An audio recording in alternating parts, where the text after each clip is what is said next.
No final de semana veio a notícia. Os Estados Unidos entraram na guerra entre Israel e Irã. Bombardearam 3 instalações nucleares iranianas. Como resposta, o Irã lançou mísseis contra uma base estadunidense no Catar. Foi só depois disso que os Estados Unidos decidiram costurar um cessar-fogo conjuntamente com o Catar. Não tinha documento, nem assinatura, mas o Trump divulgou a trégua como uma vitória dele. Só que horas depois, o cessar-fogo foi violado pelos 2 lados, com novos bombardeios. A trégua virou uma guerra de versões, e o próprio Trump declarou que não estava feliz, especialmente com Israel. Dentro desse vai e vem, veio o posicionamento do Irã. Na terça-feira, dia 24 de junho, o país anunciou finalmente o fim do conflito com Israel depois de 12 dias. O Irã classificou o desfecho como uma grande vitória e que o país teria entrado na guerra por meio de uma imposição, que seria resultado de um aventurismo de Israel. Quarta-feira, 25 de junho de 2025.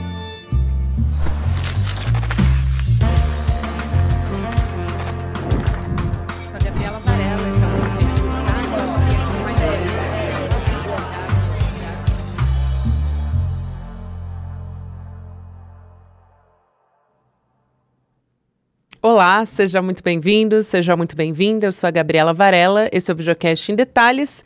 E aqui você já sabe, sempre com um convidado ou uma convidada, de segunda a sexta-feira, a gente analisa uma temática, uma notícia importante do momento e tem muitos desdobramentos acontecendo. Eu vou receber aqui o professor Reginaldo Nasser, que é professor de Relações Internacionais da PUC de São Paulo.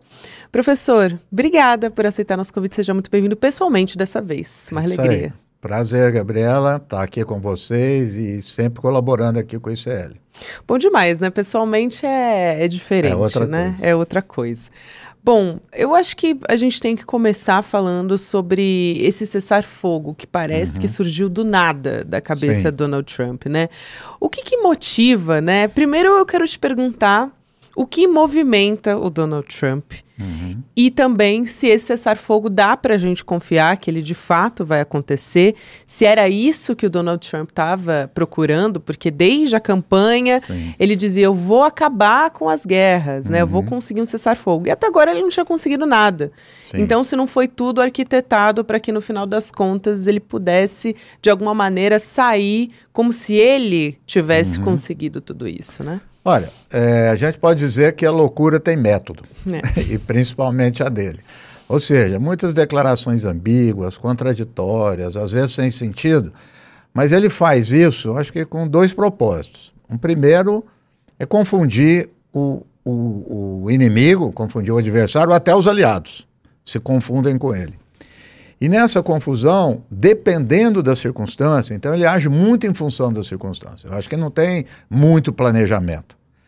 Dependendo das circunstâncias, por exemplo, ele avança. Ele vê um cochilo de alguém, ele vê uma hesitação de alguém, ele avança. Quer dizer, Israel bombardeou o Irã e ele viu, talvez estivesse mais enfraquecido do que ele pensava. Talvez seja essa hora de eu agir. entendo que ele deu... Israel só poderia atacar o Irã com um sinal verde dele. Então vamos lembrar, ele começou a fazer uma negociação com o Irã. Ele estava em negociação, que é o que ele estava dizendo já há um tempo. Vamos negociar com o Irã e tal. Então ele estava em processo de negociação e de repente Israel faz aquele ataque. Qual a minha hipótese, que é de outros? Porque o ataque de Israel foi algo assim, nem 007. Por quê? Israel entrou no sistema de inteligência do Irã. Ninguém até agora explicou direito isso. É um negócio assim bizarro, porque... carros, alguns relatos assim, de carros da Mossad em frente prédios estratégicos, militares, assim, fizeram ataque cibernético, lançaram mísseis para liquidar a elite militar. Então, um negócio assim. Então, provavelmente, Israel deve ter falado, entramos dentro do sistema do Irã, tá fácil, quer dizer, podemos atacar tranquilamente. Eles, ataque. E foi o que Israel fez, que foi um ataque massivo. Ao longo dos dias da semana, Israel passou a ser atacado duramente. É que, além disso, os vizinhos e principalmente as monarquias do Golfo, que eu acho que aí é o ponto central, em particular o Catar, começaram a ficar preocupados com a situação na região. Não é porque são aliados de um ou de outro, eles são muito pragmáticos, né? Ali está o dinheiro do mundo, boa parte do dinheiro do mundo está ali. Nós vimos, inclusive, recentemente a viagem que o Trump fez lá, né? Recebeu um avião de 1 trilhão de presente, a família do Catar, do Sheik, tem negócios nos Estados Unidos, quer dizer, eles são muito poderosos. Então eu acredito que eles também disseram, está passando os limites, porque isso atrapalha ali a região. O risco de fechar o Estreito de Hormuz, que é uma coisa quase impossível e tudo. E o Catar entrou na história, eu acho que foi o complemento disso. O Trump também está com problemas na sua base. Nós estamos vendo, por exemplo, o Steve Bannon fazer críticas duríssimas ao apoio que os Estados Unidos está dando a Israel. Aquele também, o Tucker Carlson, tem batido muito, então tem uma ala também interna dos Estados Unidos, batido muito. A opinião pública nos Estados Unidos está contrária, na sua maioria. Então, ou seja, são vários fatores, mas eles foram se desenhando, como eu disse, ao longo das circunstâncias, né? E aí eu acho que ele viu uma chance de fazer isso, que é o que parece os relatos aí de alguns sites norte-americanos, que citaram fontes da Casa Branca, que a negociação começou com o Catar. E é muito louco, né? As pessoas ficam, como assim? O Catar foi atacado ontem. Então, realmente, o Oriente Médio tem essas peças. Mas aí, quando sai a notícia do Catar, o Irã avisou, foi esvaziado, o Irã conversou com o Catar, porque também o Irã para dar uma resposta. Os Estados Unidos atacam, eles não vão fazer nada, né? Mas foi dali que saiu. Ontem, o Catar com o Trump, e ele fez o cessar-fogo. A outra sua pergunta é, isso se mantém? Olha, eu digo sempre o seguinte, o cessar-fogo é difícil, mas não é tão difícil. Difícil é mantê-lo. Difícil, né? É confiar na palavra do Donald Trump também, né, professor? Mas aí, veja, é supervisão. Quem que vai supervisionar isso? Então, pode esperar. Ao longo aí de meses, anos, vai ser Israel manda uma bomba ali, o Irã manda outra aqui, tudo, e vai ficar isso como é o sul do Líbano. O sul do Líbano, há quantos anos está isso? Israel com a Hezbollah? Volta e meia tem. Mas, de toda forma, os ataques, vamos dizer, massivos, pesados, cessaram. Acho que isso é importante também nesse momento.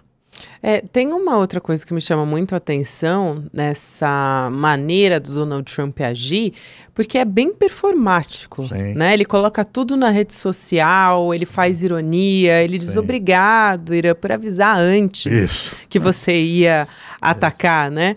Isso tudo me chama muito a atenção. Assim. Mas como é que o senhor vê essa postura do Donald Trump? Porque a gente estava até conversando um pouquinho antes, né, professor, de começar a entrevista, de como parece que ele, apesar de ser uma característica bastante diferente, a gente está falando aqui de uma guerra, é muito sério, mas parece que ele está agindo da mesma maneira como quando a gente teve a guerra ali comercial, né, das taxações. Então ele falava, agora eu vou aumentar a China, e atacava a China, e depois recuando, dizendo, não, agora a gente entrou num acordo, estou muito feliz com o acordo.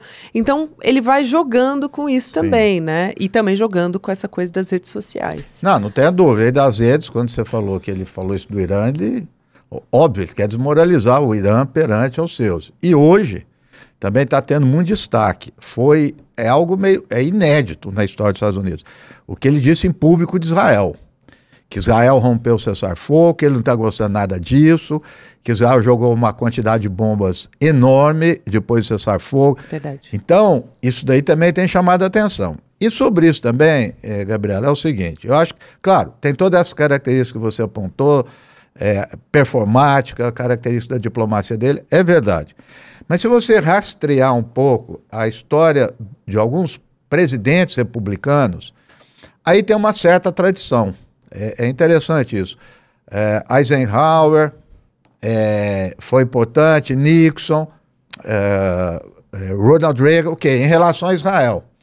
Óbvio, nenhum presidente dos Estados Unidos chegou perto de qualquer tipo de rompimento com Israel, parar de ajudar Israel. Isso nunca. Mas esses presidentes foram os que mais tiveram momentos de um certo afastamento de Israel. São os republicanos e não os democratas, né? E isso está acontecendo agora. Quer dizer, o Trump está chamando a atenção do Netanyahu. O Trump, ao que tudo indica, hoje eu li o Haaretz, li o Jerusalém Post, que é muito pró-Netanyahu. Jerusalém Post muito comedido, você percebe que ninguém está gostando. Ou seja, Israel Netanyahu e principalmente a coalizão da extrema-direita não gostou do que o Trump fez. O Jerusalém Post chegou a dizer nisso que você está falando, nessa passagem, diz assim, o Trump antecipou o cessar-fogo, né? A gente estava discutindo, o que alguns dizem que na verdade ele fez o cessar-fogo, ligou para o Netanyahu e falou, vai ter o cessar-fogo, né? Alguns relatos aí também do Jerusalém Post, dizendo que a conversa foi tensa, que ele gritou com o Netanyahu. Então, ou seja, ele está tentando fazer valer uma autoridade assim, com Israel. Isso é fato. Nunca vai chegar uma tensão maior, mas isso é fato. E eu acho que é uma característica mais próxima dos republicanos do que dos democratas. Mas não vamos surpreender, estamos fazendo aqui a entrevista, daqui um pouco, uma semana, tem algum ataque dos Estados Unidos, ele autoriza alguma coisa, né? Porque realmente é difícil ter algum tipo de previsão, né? E isso acaba desarmando, eu estava dizendo, não só os inimigos, os aliados também. Claro. Que eles ficam, ninguém sabe muito bem para onde ele vai, né? Agora, os europeus estavam juntos, o chanceler alemão deu uma declaração, eu achei muito boa, porque ele foi honesto. Ele diz assim, Israel faz o trabalho sujo para nós, ao atacar o Irã. Foi deu um estardalhaço. Então, o Macron está tentando se ajustar, fez algumas críticas a Israel. Então, assim, é um método diferente aí que ele está apresentando e de uma grande potência, porque se fosse um método diferente de um outro país, né, nada mais, nada menos é que ele tem maior poder militar no globo. E aí isso faz os Estados Unidos, a gente sabe, assim, historicamente, essa postura de polícia do mundo, né? Sim. Eu ouvi algumas comparações dessa movimentação do Donald Trump entrando na guerra de fato. Eu queria saber a sua análise em relação a isso, né, professor? De como os Estados Unidos se coloca historicamente em guerras, em conflitos. Até o que aconteceu, o que os Estados Unidos fizeram com o Iraque, ali no início dos anos 2000, essa situação atual, ela é parecida de alguma maneira? Se assemelha de alguma forma? Olha, você sabe que o ano passado eu tenho uma tendência pessimista. E no Oriente Médio, né, professor? Mas eu sou mais pessimista. Eu estava conversando com um colega de WhatsApp, até eu recuperei. Eu falei, olha, está pintando. Quando Israel começou a atacar o Líbano, atacou o Hezbollah, mesma coisa, o serviço de inteligência entrou dentro do sistema do Hezbollah. Atacou a embaixada do Irã em Damasco, e depois atacou o Irã. Eu falei assim, está pintando um Iraque, guardadas as devidas proporções, né? Tem semelhança e diferença, né? Os Estados Unidos têm sempre essa ideia de ir para o Oriente Médio, olhar aquele que está, dizem, mais forte e que possivelmente é um inimigo, isolá-lo e atacá-lo, que é o que você falou do Iraque. 91, Guerra do Golfo, não derrubou o Saddam, aí alguns criticam inclusive o Bush pai, que era o presidente, por ele não ter feito isso, derrotou o Iraque, fez o Iraque sair do Kuwait, aí veio 2003 acabou com o Iraque. O Iraque é um país acabado, os Estados Unidos usa o espaço aéreo, faz o que quer. Bom, nessa circunstância, qual que se configurou como único oponente? O Irã. É claro que isso já vinha desde 79, quando aconteceu a Revolução. O Irã já está no radar lá desde 79.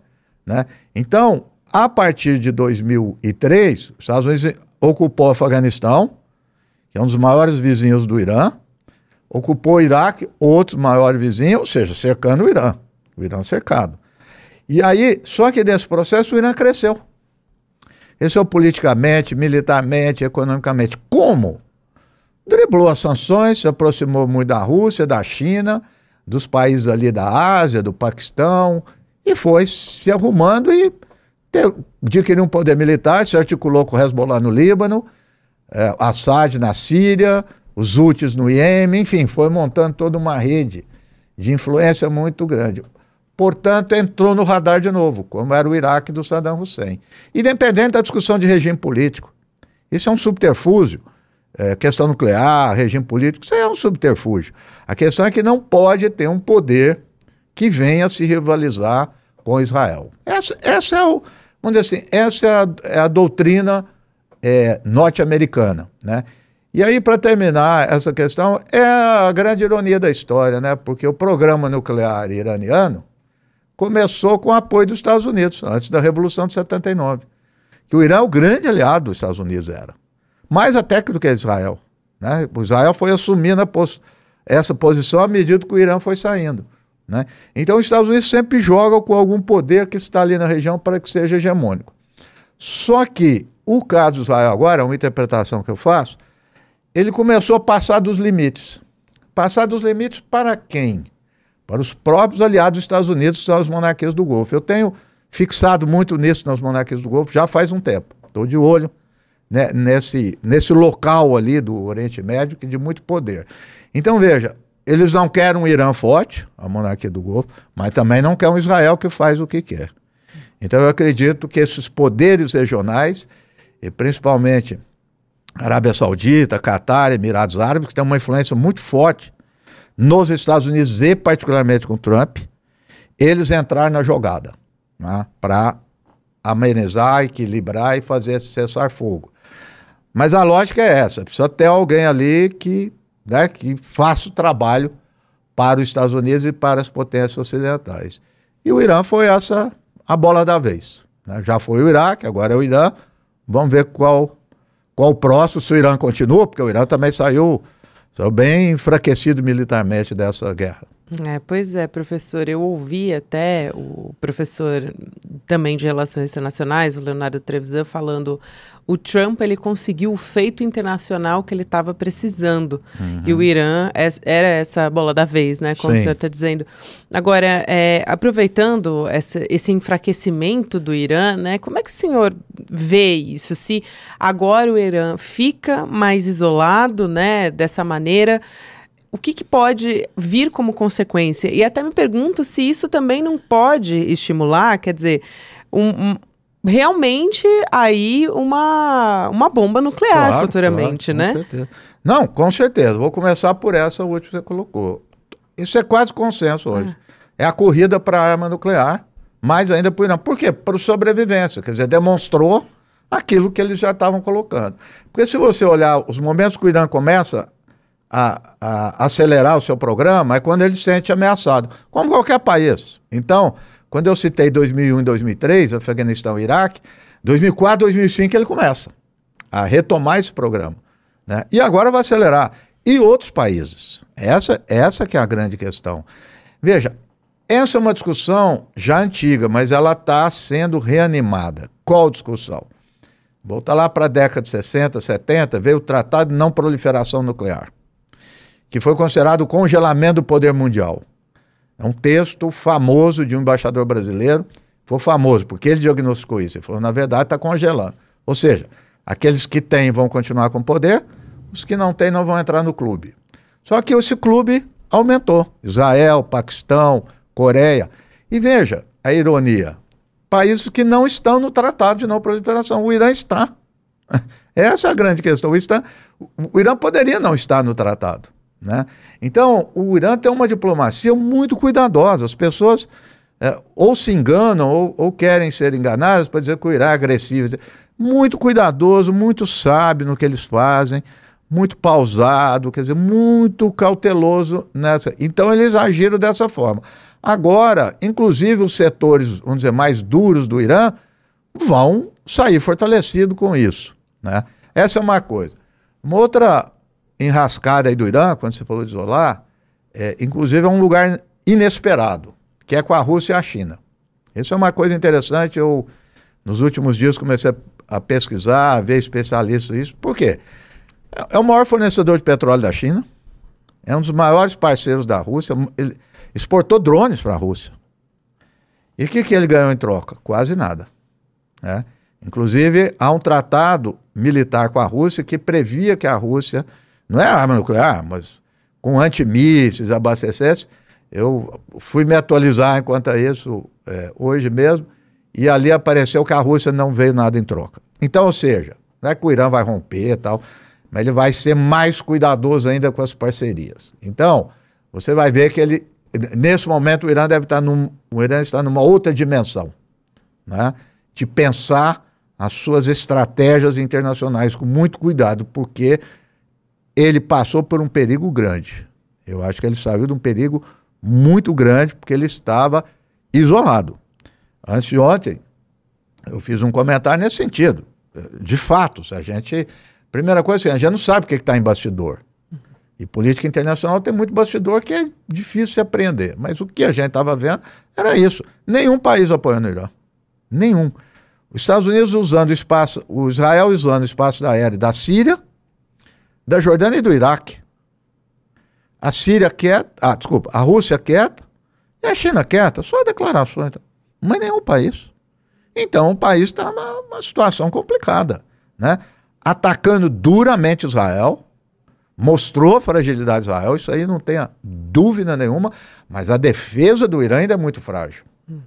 Muito frágil. Ele foi bastante castigado sem ter condições de ter uma defesa antiaérea, de mísseis, etc. Então, ele mostrou vulnerabilidade grande na sua defesa aérea, né?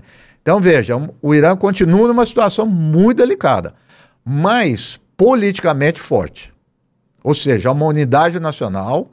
Eu acompanhei muitos exilados que são inimigos do regime do Irã, só que nessa situação, de que lado que eles ficaram? Do Irã.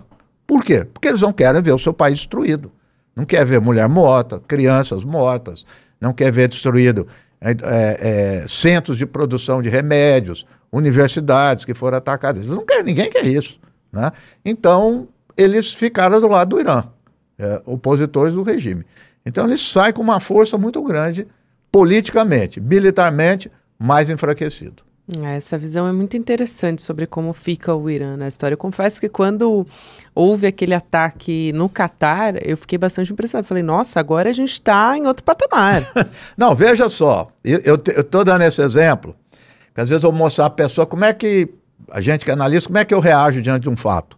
Porque as pessoas, ninguém vai ter bola de cristal, eu saio pesquisando. A primeira reação que eu tive, sem entrar na notícia, falou assim, o setor duro do Irã tomou a conta, porque quando já se viu atacar uma base no Catar, uma loucura, isso não é da diplomacia do Irã. Aí fui pesquisar, não, peraí, não tinha ninguém. Aí já não, saiu todo mundo. Não, peraí, combinou com o Catar, foi, então o Irã de sempre. Então, e foi no mais confiável, porque muita gente falou, puxa, o Catar que é seu parceiro, mas é por isso que ele foi. Aí ficou muito claro, e na sequência, por mais paradoxal que seja, foi o Catar que tomou a atitude de fazer o cessar-fogo. Então eu acho que ele fez muito isso para o público interno. Lá, os Estados Unidos nos atacou. Politicamente é importante. Isso. Ele precisava dar uma resposta para os Estados Unidos. E deu essa. Lembra um pouco, em outra proporção, o que aconteceu com o assassinato do Soleimani. Os Estados Unidos fez o assassinato do general iraniano, e o Irã atacou umas bases militares dos Estados Unidos no Iraque que não tinha ninguém. Então, aí confirma, a diplomacia iraniana é muito cuidadosa. Ela não cai em armadilhas.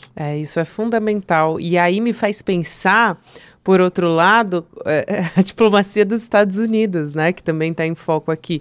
O Donald Trump, que está se comunicando dessa maneira que a gente falou, né, professor super performático e tal, ele também é o que diz, a gente poderia assassinar o Khamenei, mas a gente não vai. Não faz isso. Mas eu posso. Isso. A qualquer momento. Claro.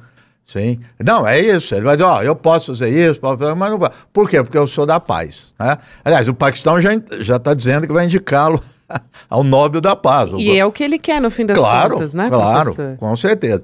Olha, a questão é o seguinte, tentando entrar um pouco nisso, realmente não é um objetivo dele entrar em guerras. Agora, se entrar numa guerra não for custoso, ele entra. Como é que isso afeta as relações internacionais de maneira mais ampla dos Estados Unidos, né? O equilíbrio de poder, a confiança nos Estados Unidos como mediador, porque é difícil confiar num Donald Trump, né? Sim, não dá para confiar. Não dá. Eu falei, nem os aliados vão confiar, mas eu diria o seguinte, acho que um primeiro ponto, para mim, é a minha posição em relação a isso. A gente tem afirmado já há um tempo que o mundo está se tornando multipolar. Isso todo mundo repete e tal. Sim. E eu diria que é verdade em muitos aspectos. Muitos. Economia de uma maneira geral, comércio em particular, na área científica, tecnológica, comunicação, e tudo mais. Mas, no que diz respeito à guerra, o mundo continua unipolar. Em que sentido? China tem poder, a Rússia tem poder, mas de ir à frente. Você vê nesse caso do Oriente Médio. Já avaliamos a posição, eu tenho a minha, tudo, mas eu só estou constatando. Nós ficamos olhando para quem? Para os Estados Unidos. Se a guerra começa é porque os Estados Unidos autorizou. Se tem um cessar-fogo é porque os Estados Unidos autorizou. Ou seja, ele é a variável principal. Então, no que se refere a conflito armado, ou seja, no último recurso, quer dizer, que é a guerra, o mundo é unipolar ainda. Então, está dizendo, o Irã olha do seu lado, o Irã não tem uma Rússia e uma China como os Estados Unidos faz com Israel. Ninguém tem. Quer dizer, isso foi só na Guerra Fria. Guerra Fria tinha.